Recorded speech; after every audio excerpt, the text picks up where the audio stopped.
पूरे मतलब पूरो मुल्क जी हुकूमत सिंध जी आवाम सां मज़ाक कंदी हुजे, अवां जूं मज़ाकूं बि असां सहूं था पिया। डिजो उन ॾींहुं खां जॾहिं सिंध जो आवाम तव्हांजी मज़ाकुनि जो हिसाब किताब वठंदो।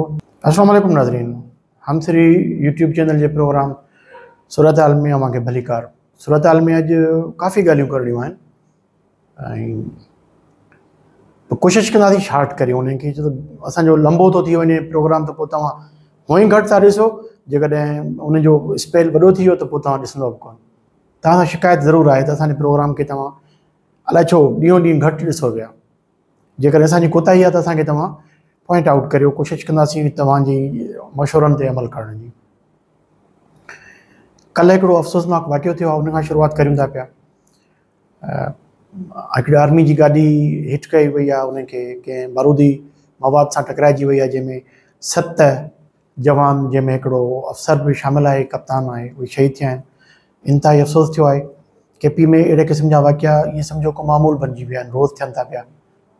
कीअं रुकिजनि, इहो हिकिड़ो वॾो सुवालु आहे। छा KP जी हुकूमत अहिड़े क़िस्म जी दहशतगर्द कार्रवाइनि खे रोकण में इस्टेब्लिशमेंट जी मदद करे थी पई?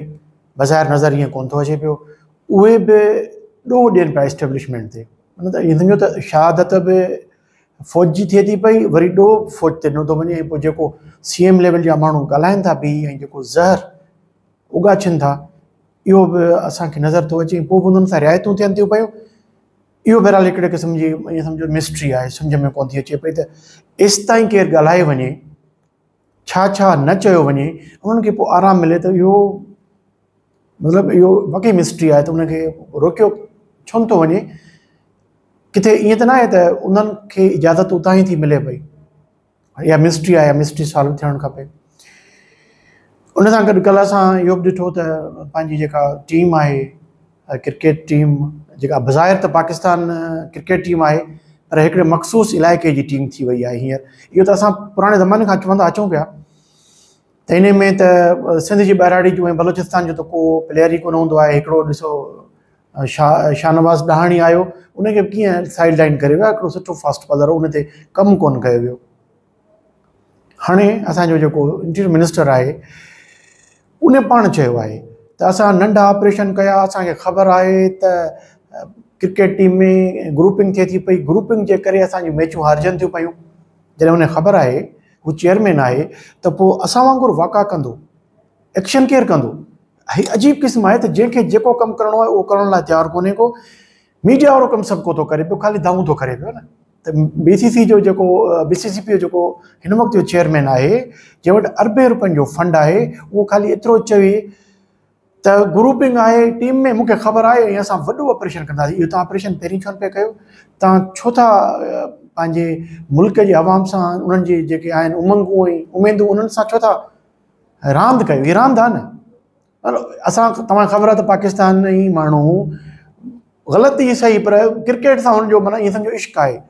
120 जो टारगेट तव्हांखे मिलियो आहे, उहो तव्हां अचीव न करे सघियो।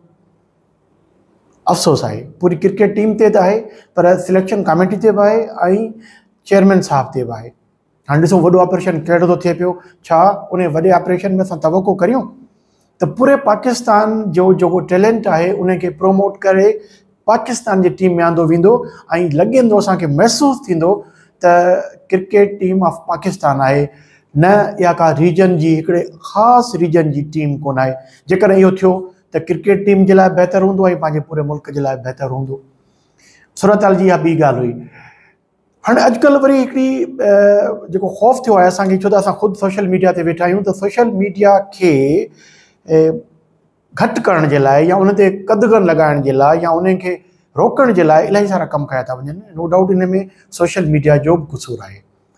जेकॾहिं हिते को बि माण्हू वेही कंहिंजे मथां इल्ज़ाम तराशी करे, बदतमीज़ी करे, कूड़ा इल्ज़ाम लॻाए, कूड़ ॻाल्हाए, त पोइ उन जे लाइ को हल त हुजणु खपे न। उहो हिकिड़ो हल बहितरु कयो पंजाब गवर्नमेंट, जंहिं ते बि उन सां पीपल्स पार्टी जो ठाह नज़र कोन थो अचे पियो।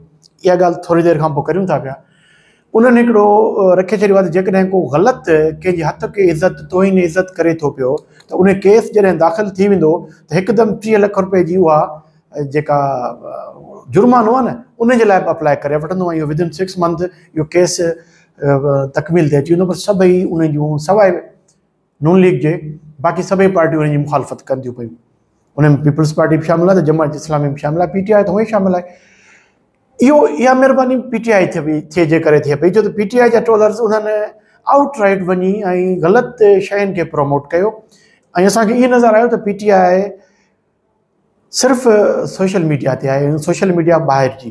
त इहा हींअर जेका फायरवेल जी असां ॻाल्हि ॿुधूं था पिया, चाइना गवर्नमेंट ऑफ पाकिस्तान खे या उन्हनि माण्हुनि खे, इस्टेब्लिशमेंट चऊं, उन्हनि खे हिकिड़े क़िस्म जो इहो तोहफ़ो ॾिए पई त जीअं उहो फायरवाल इंटरनेट खे हिकिड़े हद ताईं रोके सघे। उन मां अहिड़े क़िस्म जो मवाद जंहिंखे हू चाहिनि था त रोकणु, उनखे रोके सघनि था। उहो ॿाहिरियों हिते न अची सघंदो, हितां ॿाहिरि न अची सघंदो। ऐं इहा रिपोर्टिंग थिए पई, मीडिया ते रिपोर्टिंग थिए पई त इहो फायरवाल बहरहाल नुक़सानकार आहे। पर हिकिड़े पासे ॾिठो वञे त तव्हां कूड़ खे केतिरो प्रमोट कंदो। मुल्क जंहिंजी पोज़ीशन ॾिसो पिया त शहादतूं थियनि थियूं पियूं, अमन अमान कोन्हे, उते तव्हां 24 कलाक कूड़ ॻाल्हायो। अहिड़े क़िस्म जहिड़ा माण्हू जेके ॿाहिरि वेठा आहिनि, कैनेडा में विहनि था, USA में विहनि था, उतां वेही हिकिड़ो कूड़ जो बाज़ार गरम कयो वेठा हुजनि, जंहिंखे हिते ऑन करे PTI, त पोइ उन लाइ ॿियो रस्तो कहिड़ो आहे सवाइ उन्हनि खे रोकण जो? या त उन्हनि माण्हुनि खे क़ाबू कयो त बि वरी दाऊं थींदियूं। इन जे करे इंटरनेट खे क़ाबू करण जी कोशिशि कई थी वञे पई। ॾिसूं त इन में इस्टेब्लिशमेंट या गवर्नमेंट ऑफ पाकिस्तान केतिरो कामयाबु थिए थी पई। जेको बिल आयो उन सां पीपल्स पार्टी जो न हुयो तालुक। पंजाब में जेको हुननि बिल ॾिनो आहे, पीपल्स पार्टी पंहिंजो पाण खे डिस्टेंस करे थी पई। गवर्नर वटि बिल वियो, गवर्नर उनखे ईअं सम्झो कि हिकिड़े क़िस्म जो टेक्निकली पाण मोकल ते हली वियो। ऐं जेको चेयरमैन, जेको स्पीकर हुयो पंजाब असेंबली जो, मलक अहमद ख़ान, उन उहो वक़्ती गवर्नर जे रूप में उन साइन कई ऐं उहो बिल जेको आहे सो पास थी वियो। त हाणे उते तोहिन इज़त, हथ के इज़त जा केस उते जल्दी हलंदा आहे, बहितर कमु आहे। कूड़ खे न ॻाल्हायो वञे, पूरी दुनिया इन ॻाल्हि ते बीठी आहे न। PTI त न कूड़ ॻाल्हाईंदासीं, मीडिया त कूड़ ॻाल्हाईंदासीं। ऐं पोइ वरी पीपल्स पार्टी जहिड़ियूं जेके पंहिंजो पाण खे जमहूरी क़ुवतूं सम्झनि थियूं पई, उहा उन्हनि सां गॾु थी बीहे। उहो कोन थी चए त तव्हां माण्हुनि ते कूड़ था ॻाल्हायो पिया। जॾहिं तव्हांजे लाइ लिखियो पियो वियो त तव्हां केस दाख़िल कराया। माना शेख रशीद तव्हांखे घटि वधि ॻाल्हायो पिए त तव्हांजा माचको में मुंहिंजा केस दाख़िल थिया अचनि, मुआचकोट में केस दाख़िल थिया अचनि। ओॾीमहिल तव्हांखे तकलीफ़ थिए थी पई। ॿियनि जे लाइ बि तकलीफ़ तव्हांखे थियणु खपे। पर असांखे नज़र ईअं पियो अचे त पीपल्स पार्टी कंहिंजे चवण ते का ख़बर कोन थी पवे। उहो जेको मीसा खे जमहूरियत जेको नवाज़ शरीफ़ ऐं मोहतरमा बेनज़ीर भुट्टो शहीद जे विच में थियो हुयो, जंहिंजे करे एस्टेब्लिशमेंट बैकफुट ते वई हुई, उहो हींअर टोड़णु वञे पई। नज़र ईअं पियो अचे त पीपल्स पार्टी जुडिशरी खे बि कंहिं हद ताईं उनखे पंहिंजो पाण सां सपोर्ट करे पई, जेका PTI जी सपोर्टर आहे। ख़ुदि PTI जी सपोर्ट करे पई पीपल्स पार्टी, अञा ताईं ज़ाहिर कोन पई थिए, पर उन्हनि जे जेके एक्शन्स आहिनि उन में नज़र अचे थो पियो। उन में चयो थो वञे त शायदि हिननि जो पाण में जेके चेयरमैन बिलावल भुट्टो ज़रदारी साहिबु, जेको सदर अञा न थियो आहे, PPP जेको 4P आहे, जंहिंजो सदर हुयो आसिफ ज़रदारी, जेको हींअर सदर पाकिस्तान आहे, अञा ताईं उनजी क्लियरिफिकेशन कोन थी आहे त केरु थो थिए। आसफा जे लाइ ॿुधायो थो वञे पियो, या वरी फरियाल टारपुल जे लाइ ॿुधायो थो वञे त उहे, ऐं उन में हीउ बि आहे शामिल। ॾिसो केरु थो थिए पियो। उन जी चवण इहा आहे त असां इस्टेब्लिशमेंट खे कोशिशि कयूं धचको ॾियण जी, ऐं असां नून लीग खां हटूं। हाणे हिन वक़्तु नज़र ईअं पियो अचे त social media, PTI, some part of judiciary ऐं कुझु उहे माण्हू जेके बहरहाल इस्टेब्लिशमेंट खां अलॻि थियल आहिनि, उहे बि आहिनि, ऐं पीपल्स पार्टी, इहे गॾिजी नून लीग ऐं हिन वक़्त जी इस्टेब्लिशमेंट ऐं कुझु हद ताईं जुडिशरी, जेका बज़ाहिर पंहिंजो पाण खे उसूली सम्झे थी पई, इहे हिकिड़ा ॿ अलॻि अलॻि ग्रुप असांखे थींदे नज़र अचनि था पिया। इन जो सबूत इहो आहे त पीपल्स पार्टी बजट इजलास, बजट खे पास थियण खां पोइ बि हुकूमत में कोन थी अचे पई। हिकिड़े पासे आइनी उहिदा सभु न वरिता आहिनि, ऐं ॿिए पासे हुकूमत में कोन थी अचे पई। मुंहिंजे सम्झ में त पीपल्स पार्टी पंहिंजो नुक़सानु करणु वञी रही आहे। पीपल्स पार्टी खे यकीन करणु घुरिजे त पीपल्स पार्टी जेका सिंध में आई आहे न, उन में उनजी कारकर्दगी न आहे। उन में इस्टेब्लिशमेंट जो पूरो आशीर्वाद आहे। इस्टेब्लिशमेंट सिंध हुकूमत जे मथां जंहिं वक़्तु बि आशीर्वाद खयो न, ईअं बाइफर्केशन थी वेंदी तव्हांखे पीपला जियाला ॻोल्हिया कोन लभंदा। तव्हां ॾिठो हूंदो त जॾहिं इमरान ख़ान जी हुकूमत में असफ़ अली ज़रदारी खे गिरफ़्तार कयो वियो हुयो त पीपल्स पार्टी हुकूमत में हूंदे, सिंध हुकूमत में हूंदे, उन्हनि चयो त असां एहतिजाज कंदासीं प्रेस क्लबनि जे साम्हूं।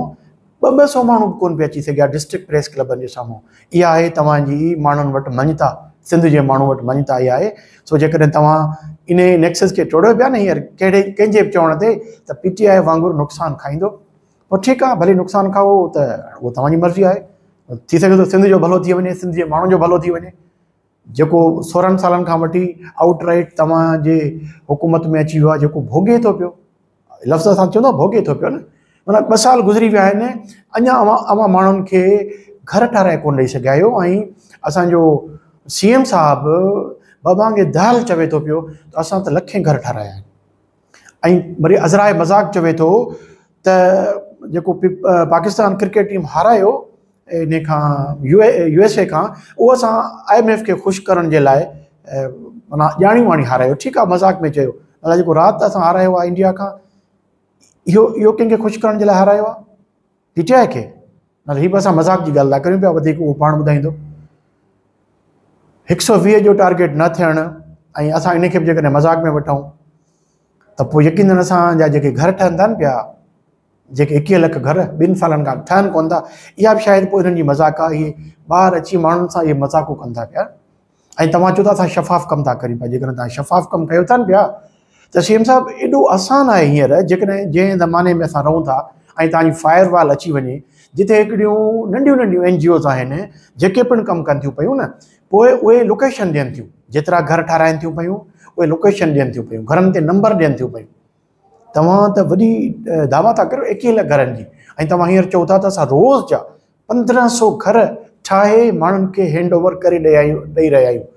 किरड़ खे, खबड़ खे, टूअ खे, इन्हनि सभिनी जा नाला तव्हां वटि त हूंदा न, ज़ाहिर उन्हनि जा अकाउंट जो बैंकुनि में खुलिया आहिनि, उन्हनि जा नाला त हूंदा न। पोइ इहा तव्हां शफ़ाफ़ियत खे माण्हुनि ताईं पहुचाइण जे लाइ छो था उन्हनि जी लोकेशन ॾियो, उन्हनि घरनि जी पूरी एड्रेस छो था ॾियो पिया?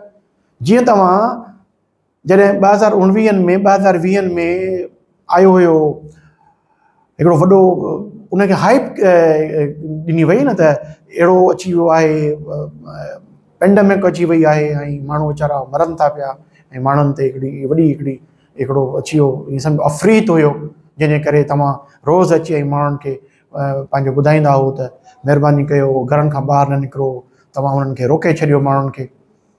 हाणे बि तव्हां घर जेके ठहनि था न पिया, उहे बेड़े क़िस्म जो तव्हां रखो, पंहिंजो हिकिड़ो पोर्टल रखो जिते माण्हू या मीडिया तव्हां खां पुछी सघे त तव्हांजा जेके घर 1500 ठहनि था पिया उहे किथे ठहनि था पिया। ऐं आसान तरीक़ो इहो आहे, तव्हां लोकेशन ॾेई छॾियो।